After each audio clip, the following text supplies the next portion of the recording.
म्हणून शोकू न करी, तू पुरता धीरू धरी, हे शोच्यता अव्हेरी पांडुकुमरा. तुझ नवे हे उचित, येणे नासेल जोडले बहुत. तू अजूनी वरी हित, विचारी पा, येणे संग्रामाचे अवसरे. येत कृपाळूपण नुपकरे, हे आताची काय सोरे.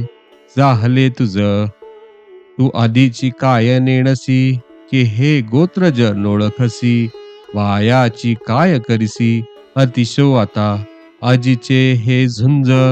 काय जन्मा नवल तुझ, हे परस्परे तुम्हा व्याज. सदाची अति तरी आता काय जाहले, काय स्नेह उपनले. हे नेणिजे परी कुढे केले, अर्जुना तुआ मोहा धरलिया ऐसे होईल. जे असती प्रतिष्ठा जाईल, आणि परलोकही अंतरेल. एही केसी हृदयाचे ढिलेपण, येत निकयासी नव्हे कारण.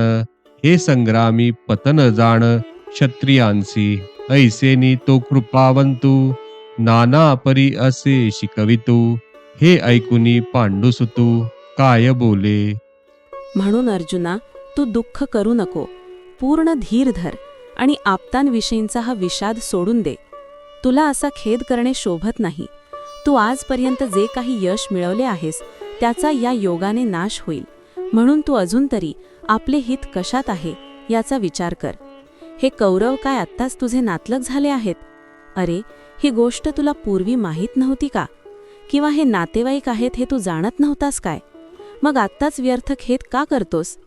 काय सांगावे, आजचा हा युद्धप्रसंग तुझ्या जन्मात अपूर्व म्हणजे नवीन आहे की काय? अरे, तुम्हा परस्परातील कलहाचे निमित्त नेहमीचे आहे. मग आत्ताच काय झाले? हा मोह तुला कसा उत्पन्न झाला कोण जाणे. पण अर्जुना, तू हे फार वाईट केलेस.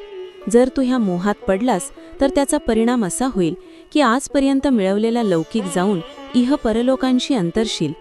तुझ्या अंतःकरणाची ही दुर्बलता या प्रसंगी तुझ्या कल्याणाला कारण होणार नाही. ती दुर्बलता म्हणजे क्षत्रियांचा संग्रामातील अधःपातच आहे. याप्रमाणे दयाळू भगवान अर्जुनाची परोपरीने समजूत घालीत होता. तथापि त्यावर अर्जुन काय बोलला ते ऐका. देवा हे ये तुले वरी, बोलावे न लगे अवधारी. आधी तूच विचारी, संग्राम हा हे झुंज नवे प्रमादू. येथ प्रवर्तलिया दिसतसे बाधू. हा उघड लिंग भेदू, ओढवला आम्हा. देखे माता पितरे अर्चिजती, सर्वस्वे तोषू पाविजती. तिये पाठी केवी वदिजती, आपुलिया हाती. देवा संत वृंद नमस्कारिजे, का घडे तरी पूजिजे. हे वाचुनी केवी निंदिजे, स्वये वाचा तैसे गोत्र गुरु आमुचे. हे पूजनीय आम्हा नियमाचे, मज बहुत भीष्म द्रोणांचे. वर्ततसे जया लागी मने विरू, आम्ही स्वप्नीही न शको धरू. तया प्रत्यक्ष केवी करू, घातू देवा वरी जळो हे जियाले. येत आघवयासी हेची काय जाहले. जे यांच्या अवधी अभ्यासिले, मिरविजे आम्ही. मी पार्थू द्रोणाचा केला, येणे धनुर्वेदू मज दिला. तेणे उपकारे काय अभारैला, वधी तयाते जेथीचिया कृपा लाहिजे वरू. तेथेची मने व्याविचारू, तरी काय मी भस्मासुरू. अर्जुन म्हणे, देवा समुद्र गंभीर ऐकिजे. वरी तोही आहाच देखिजे, परी क्षोभू मनी नेणिजे. द्रोणाचिये हे अपार जे गगन, वरी तयाही होईल मान. वरी अगाध भले गहन, हृदय याचे. वरी अमृतही विटे, की काळ वशे वज्रही फुटे. परी मनोधर्मुन लोटे, विकार विलाही. देवा, हे इतके काही बोलावयाला नको आहे. माझे काय म्हणणे आहे ते ऐका. ह्या युद्धाविषयी आधी आपण विचार करा. हे युद्ध नसून आमचे हातून मोठा दोष घडत आहे. त्यात प्रवृत्त झाल्यास मोठे नुकसान होईल असे दिसते. आम्हावर पूज्य जनांचा उच्छेद करण्याचा मोठा कठीण प्रसंग ओढवला आहे. देवा, समुद्र गंभीर आहे असे ऐकतो, पण त्याच्या उलट तो सुद्धा क्षुब्ध झालेला प्रत्यक्ष दिसतो. परंतु द्रोणाचार्यांच्या मनात क्षोभ उत्पन्न झालेला आम्हाला स्वप्नात देखील ठाऊक नाही. आभाळाला अंत नाही, पण त्याचेही माप करिता येईल. परंतु द्रोणाचार्यांचे अंतःकरण इतके खोल आहे की त्याचे प्रमाण कोणालाही कळत नाही.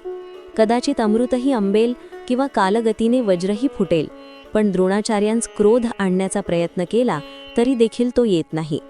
असे पहा की माता पित्यांची सेवा करावी, त्यांना सर्व प्रकारे सुखी ठेवावे असा धर्म आहे. असे असता उलट त्यांचाच आपण आपल्या हाताने वध कसा करावा? देवा, साधू संतांना नमस्कार करावा, घडेल तर त्यांची पूजा करावी, पण हे सोडून आपण आपल्याच मुखाने त्यांची निंदा कशी करावी? त्याचप्रमाणे हे आमचे कुलगुरू असून आम्हाला सर्वदा पूज्य आहेत.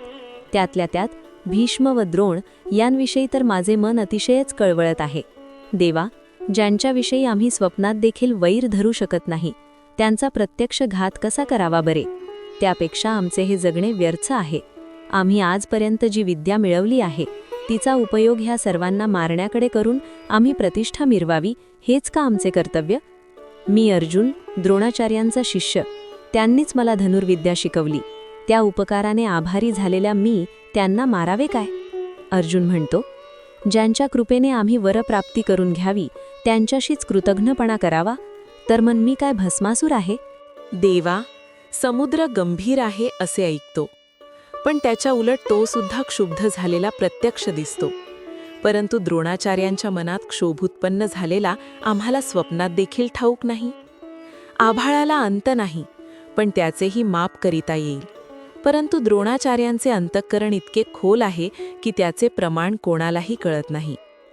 कदाचित अमृतही आंबेल किंवा कालगतीने वज्रही फुटेल, पण द्रोणाचार्यास क्रोध आणण्याचा प्रयत्न केला तरी देखील तो येत नाही.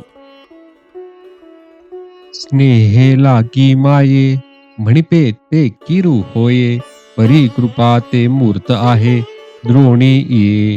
हा कारुण्याची आदी सकल गुणांचा निधी, विद्या सिंधू निरवधी. अर्जुन म्हणे, हा येणे माने महंतू, वरी आम्हा लागी कृपावंतू.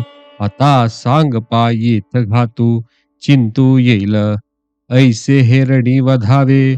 मग आपण राज्य सुख भोगावे, हे मना नये आगवे जीवितेसी. हे येणे माने दुर्धर, जे याहुनी भोग सधर. ते असतू येथवर, भिक्षा मागता भली. ना तरी देश त्यागे जाईजे, का गिरी कंद सेविजे. परी शस्त्र आता न धरिजे, यावरी देवा नव निशती शरी. वावरोनी यांच्या जिव्हारी, भोग गिवसावे रुधिरी. उडाले जे ते काढुनी काय की जती, लिप्त केवी सेवी जती. मज नये हे उपपती, याची लागी ऐसे अर्जुन तिये अवसरी. म्हणे श्रीकृष्णा अवधारी, परी ते मना नयेची मुरारी. ऐकोनिया हे जाणुनी पार्थु विहाला, मग पुनरपी बोलो लागला. म्हणे देवा का चित्तया बोला, देतीची ना. स्नेहाविषयी नेहमी आईचे उदाहरण देतात व ते खरेही आहे. पण या द्रोणाचार्यांच्या ठिकाणी मूर्तिमंत दया वसत आहे. अर्जुन म्हणतो, हे आचार्य म्हणजे दयेचा उगम, सर्व गुणांची खाण व विद्येचे अमर्याद सागरच आहेत. अशा प्रकारे हे सर्व श्रेष्ठ असून आम्हाविषयी तर पूर्ण कृपावंत आहेत. तेव्हा यांचा घात करण्याचे मनात येईल तरी का? अशांना युद्धात मारून मग आपण राज्यसुख भोगावे, ही गोष्ट माझ्या मनात प्राण गेला तरी येणार नाही. इतके हे कृत्य अवघड आहे. याच्यापेक्षा राज्योपभोग श्रेष्ठ असतील तर असोत बिचारे, पण त्यापेक्षा भिक्षा मागणेच बरे. नाहीपेक्षा देशत्याग करावा अथवा डोंगर दऱ्यात जाऊन राहावे, परंतु यांच्यावर आता शस्त्र म्हणून धरू नये. देवा, नवीन पाजळलेल्या बाणांनी यांच्या मर्मस्थानी प्रहार करून त्यांच्या रक्तात बुडालेले भोग आम्ही शोधित बसावे काय? ते प्राप्त करून ते रक्तात बुडालेले भोग बाहेर काढून काय करावयाचे आहे? रक्ताने माखलेल्या त्या भोगांचे सेवन आम्ही कसे करावे? म्हणूनच ही गोष्ट माझ्या मनास पटत नाही. अर्जुन त्यावेळेस श्रीकृष्णास म्हणाला, देवा, आपण या गोष्टींचा विचार करा. पण अर्जुनाचे हे भाषण ऐकून श्रीकृष्णास ठीक वाटले नाही. असे पाहून अर्जुन आपल्या मनात भिवून पुन्हा म्हणाला, देवा, माझ्या बोलण्याकडे आपण लक्ष का देत नाही?